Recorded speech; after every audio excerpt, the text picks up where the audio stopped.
Bem-vindo ao nosso seminário sobre guerra espiritual. Hoje eu vou abordar esse assunto de ocultismo. Nós, nas últimas sessões, temos falado sobre um aspecto do ocultismo em termos de feitiçaria, usando maldições. Falamos sobre as origens, sobre as evidências e tudo sobre a maldição. Quando nós entramos nesse assunto de ocultismo, é um assunto bastante larga. Espero que eu possa fazer isso somente numa sessão. Mas há vários termos que nós temos que entender. O primeiro termo é bruxaria ou feitiçaria, outra é adivinhação, outra é comunicar com os mortos, que é necromancia. Vários outros aspectos ou práticas usados em dias de hoje, até que hoje essas trevas, esse ocultismo tem tornado mais popular, mais comum, mais aceitável. Pessoas pensam que não faz mal nenhum, é usada em filmes, mesmo para filmes infantis. Uma certa marketing das trevas, tentando de minimizar o perigo desta área, mas cada vez que nós entramos na área de, seja qual for, seja bruxaria, feitiçaria, adivinhação, necromancia, nós abrimos a porta para a presença dos demónios. Porque nós entramos numa área oculta. Aquilo que é aquele caminho para as trevas.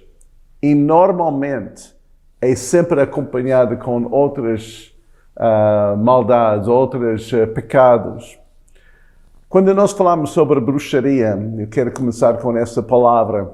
A palavra bruxaria, feitiçaria é usada às vezes para a mesma prática, mas eu quero fazer uma distinção. Porque nós temos vários bruxos na Bíblia. Nós temos aquela bruxa de Endor que consultou, né, os mortos para o rei Saul. Temos várias figuras como Jezabel, né, a rainha de Israel, esposa do rei Acabe, que manipulou, que controlou o rei. O rei era fraquíssimo e ela tinha aquele poder de controle, domínio, e as pessoas tinham medo dela, até que o próprio Elias fugiu dela, né? Porque ela era forte na área da manipulação. E depois nós temos essa outra Jezabel no Novo Testamento, que estava na igreja ensinando aquelas doutrinas do diabo, as coisas profundas das trevas, e levou pessoas à imoralidade. Porque quando nós entramos nessa área, é muito fácil de começar a aceitar e praticar uma série dos outros pecados. Eu quero que nós falamos sobre essa área, porque hoje é mais comum do que nunca. E mais aceito pela população do que nunca. E por isso nós temos que ter discernimento. Bruxaria, eu chamo isso aquela religião primordial de todo homem caído ou pecaminoso. A Bíblia diz em 1 Samuel 15, versículo 23, quando o profeta Samuel confrontou o rei Saul sobre a sua desobediência, ele diz que rebelião é como pecado de feitiçaria. Uau, isso é forte. A rebelião é a descrição do reino das trevas. É composto de todos os anjos rebeldes e a humanidade rebelde. Então, aquela característica de rebelião é a rejeição da autoridade legítima e a tentativa de substituir a autoridade ilegítima, ou através de manipulação ou de controle. Então, essa é um meio de fazer isso, é através de maldições, através de ameaças, através de palavras feias, porque é usando a palavra, usando essa forma né, de amaldiçoar para controlar a pessoa. Usa muitos, né, efeitos de medo, muitas formas dessas. Há outro aspecto desta feitiçaria, é quando as pessoas usam objetos como amuletos, como bandeiras, rodas, uma série de outros, até drogas, porque quando nós falamos ou usamos, encontramos essa palavra no Novo Testamento, porque o Novo Testamento foi escrito na língua grega, a palavra usada é farmakeia, onde nós temos a nossa palavra portuguesa, farmácia, tudo assim. Então é um meio de usar drogas para ter uma experiência sobrenatural ou espiritual, fora do corpo, alucinações, muitas das drogas que foi popularizada, que foi muito comum, usada nos anos 60, da LSD, de várias outras, mesmo na área mais natural, como certos cogumelos e tudo. Deu aquela sensação que a pessoa era super, podia voar, podia fazer uma série das outras coisas. Quando eu era jovem, com 16 anos, eu comecei a experimentar com essas drogas. E por isso eu estou a dizer que quando nós experimentamos, mesmo por curiosidade ou por uma certa influência, ou estamos numa festa e tomamos drogas deste tipo, demônios entram. E eu senti, um dia para o outro, uma mudança em mim. Eu senti que em vez de tinha 16 anos, que eu tinha 40 anos, que eu tinha toda a experiência, que eu era sábio, era diferente. Eu comecei a falar de uma forma diferente, comecei a agir de uma forma diferente, comecei a ter outras atitudes. É tudo, né? Em termos da minha identidade, mudou.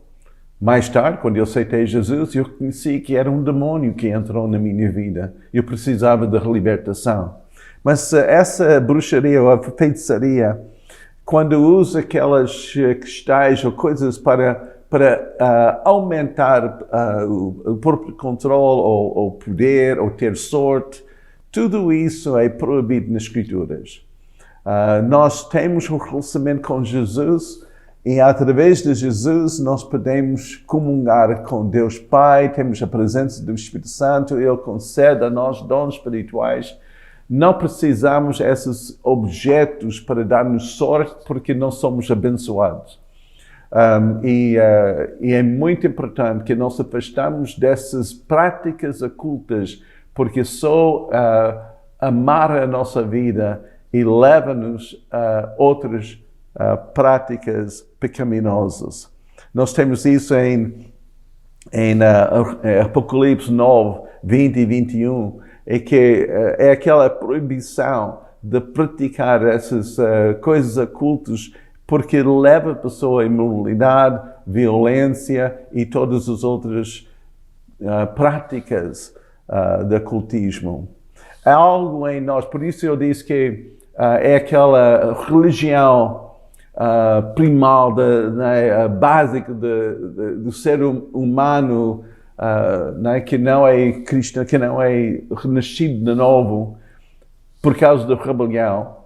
E em Gálatas 5, quando fala em versículos 19 a 21, quando fala sobre as obras da carne, feitiçaria está lá dentro. Então, aquela feitiçaria que é a expressão de rebelião, expressão de manipulação, aquilo que é pecaminoso, aquela tendência está em nós, faz parte da nossa própria carne.